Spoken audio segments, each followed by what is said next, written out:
Tem hora que a gente cansa e realmente quer mudar, quer deixar de ser pobre. Só que a teoria que está no livro fica muito distante da nossa realidade. Por isso que nesse vídeo eu resolvi falar o que eu fiz para deixar de ser pobre e para você mudar também de forma prática. Eu até fiz um esboço no meu caderninho, mas antes vou tomar um cafezinho, que mineiro gosta de um café, né? Quando eu trabalhava no banco, eu percebia e observava as pessoas. Eu pego a teoria aplicada para a prática.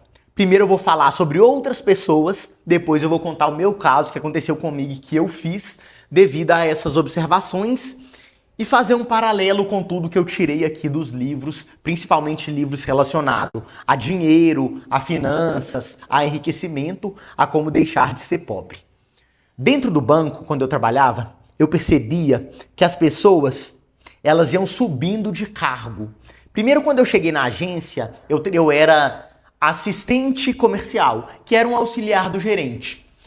Eu tinha uma moto. O que eu observava? Que todo mundo na agência, mesmo caixa, que era uma função abaixo da minha, tinha carro mais que 100 mil reais. E olha, quando eu trabalhei no banco, não tinha pandemia, então o valor do carro era bem mais acessível. Um carro bom ali era na faixa de 50, 60 mil reais.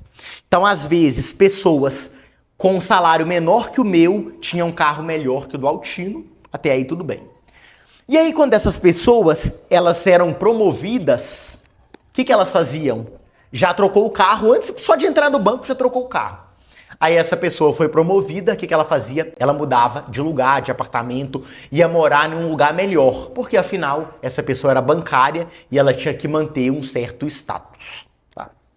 Até aí tudo bem, guarda essa história que eu vou chegar na conclusão. Depois, o que aconteceu com o Altino? Eu saí do banco, fiz uma transição de carreira, comecei a trabalhar com o mercado financeiro, mas não como bancário, tá? Eu comecei a fazer investimentos com o meu dinheiro. Então eu tinha um patrimônio, eu construí um patrimônio. Com esse patrimônio eu fazia mercado de ações, swing trade, fazia day trade e esses rendimentos pagavam o meu custo físico. O meu custo fixo. Só que eu senti necessidade de crescer, de ganhar mais, de ter contatos com outras pessoas. Eu fui e mudei para São Paulo. Quando eu mudei para São Paulo, eu tinha contato com altas pessoas, me desenvolvi, ganhei mais dinheiro, tudo certo. Depois eu voltei para Belo Horizonte. E aqui que está o maior insight. Quando eu voltei para Belo Horizonte, ao invés de eu morar num apartamento, num bairro muito bom, eu voltei para o apartamento que eu morava antes, quando eu era bancário. Era um apartamento Minha Casa Minha Vida, um apartamento próprio, eu pagava a prestação, mas a prestação pequenininha. Eu fiquei 2 anos morando nesse apartamento. E por que eu fiz isso? Lembra quando eu trabalhei no banco e eu observei que as pessoas eram promovidas e trocavam de apartamento? O que eu fiz? Eu fui promovido dentro do mercado, ganhando mais dinheiro, agreguei mais fontes de renda e mesmo assim eu continuei morando no mesmo apartamento, padrão Minha Casa Minha Vida, apesar de já ter 2 carros. O meu custo com moradia eu não levei, porque o custo com moradia ele representa 60% dos seus gastos. Porque quando você troca de apartamento normalmente, se ele é aluguel, ele consome lá 35, 40% da sua renda.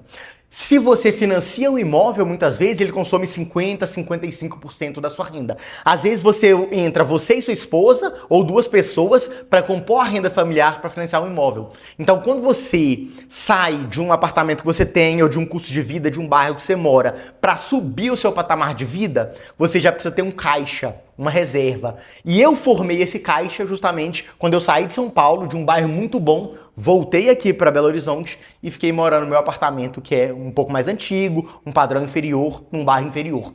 Só que eu fiquei 2 anos morando nesse apartamento para capitalizar. Com esse dinheiro que eu capitalizei, quando eu voltei, eu mudei de bairro, comecei de aluguel, fiquei 6 meses de aluguel para depois comprar um outro imóvel próprio, numa região muito melhor, num bairro muito melhor. Mas o que fez eu capitalizar foi esses 2 anos que eu fiquei morando no mesmo apartamento, no mesmo lugar. Pegando o exemplo das pessoas que trabalhavam no banco. Porque o que o livro de finanças fala? Não aumente seu custo de vida. Gaste menos do que você recebe. Só que isso é a teoria, mas é a prática. Cara, se lá no banco eu vi o pessoal se endividando, cartão de crédito, financiando imóvel, só para mudar de região, manter um status, eu não posso fazer isso. Por quê? Porque eu sou diferente. Eu não ensino finanças, eu não faço sobre finanças. Então isso me ajudou muito. E hoje eu quero mudar de casa de novo, de apartamento de novo. Mas eu já quero mudar há mais de um ano. Mas eu tenho que manter pelo menos meu padrão de vida, meu custo. Eu dobrei minha renda. Aí vem a segunda dica.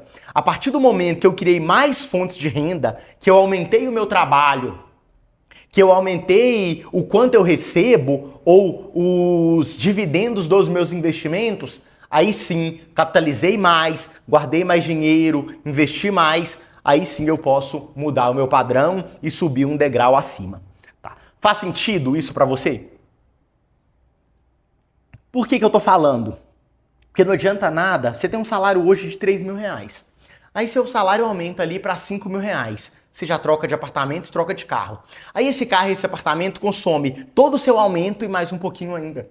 E aí se você perder o emprego, você tem que entregar carro e entregar apartamento. Porque você não consegue manter esse padrão de vida. Então, para deixar de ser pobre, tem, primeiro, aumentar a sua renda através de um trabalho extra, igual eu saí daqui, fui morar em São Paulo, voltei, larguei meu trabalho no banco, aumentei a minha fonte de renda. Eu tenho até uma frase que o que te deixa rico é o trabalho e depois o trabalho. Então eu trabalho de 8 às 18 CLT, beleza. E depois disso, o que eu faço? É um curso, é uma faculdade, é uma pós-graduação, é algo extra, é algo a mais para você aumentar a sua fonte de renda. Aí sim, você vai conseguir ganhar mais dinheiro. Vai juntando esse dinheiro, vai investindo. Pode aumentar o seu padrão de vida? Aumenta, mas aumenta igual eu fiz. Sabe o que eu fazia? Eu ia almoçar num restaurante que eu não conhecia. Então eu tive acesso, por exemplo, à alimentação, uma alimentação melhor. Então se eu vou num barzinho e gasto 600 reais de conta 2 vezes por mês, é muito melhor. Então eu vou gastar 1.200 reais. É muito melhor do que eu comprar um apartamento e a parcela for todo mês 6 mil reais mais a entrada. Entendeu? Então é uma forma de você acessar novos ambientes, mas mantendo o seu padrão de vida. Então você tem que entender isso para você deixar de ser pobre. Essa foi uma aula prática. O que você tem que fazer agora, além de tomar um cafezinho comigo? Compartilha esse vídeo, dê o like, assista mais uma vez, chama sua esposa, chama o seu marido para assistir também, porque isso deu certo para mim e eu tenho certeza que vai dar certo para você também. Altino Júnior na área. Até a próxima. Bora.